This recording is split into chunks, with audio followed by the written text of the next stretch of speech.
So this 14-year-old girl named Brea got addicted to eating sand. What happened next was straight out of a movie. Basically, everything started when one day, Brea fell down in a playground and some sand got in her mouth. Instead of spitting the sand out, Brea decided to eat it. She loved the crunch and claimed it was like eating the chips at the bottom of a chip bag. From there on out, Brea's addiction to sand got worse and worse. That night, Brea had taken some sand home to eat later. A few days passed, and then, when Brea was eating chips, she took one of the chips and dipped them in her sand. As Brea put the chip in her mouth, she felt a sudden wave of euphoria. It was the best crunch she had ever felt. Brea was hooked and she needed more. She began eating sand every day and came up with different ways to satisfy her cravings. One day, Brea got a piece of gum and dipped it in sand. The gum picked up on all of the sand. When she put the gum in her mouth, she felt a mouth-watering sensation. From there on out, Brea began eating sand with gum every day. She started eating it when she was resting around, when she was reading, when she was walking to class, and even before she went to bed. Before I go to bed, I put like a pinch in my mouth.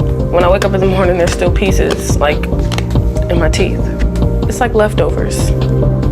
Whenever Brea didn't have any sand around, she satisfied her cravings by chewing on nail files. Brea's family told her to stop eating sand, but she didn't listen. For the next 5 years, Brea ate sand 6 times a day, which combined to a total of over 11,000 times. Brea's family was terrified and asked Brea to go to a doctor, but when Brea went to check in with the doctor, something really weird happened. Her doctor ordered a blood test for Brea and expected her blood test results to be messed up. After all, Brea ate sand from the parks and at the beach, which is extremely dirty, but when Brea's doctor got her blood test results, he was left in disbelief. Somehow, Brea's blood test results came back really healthy, but Brea's doctor still told her to stop eating sand, and after a lot of convincing, Brea finally quit eating sand.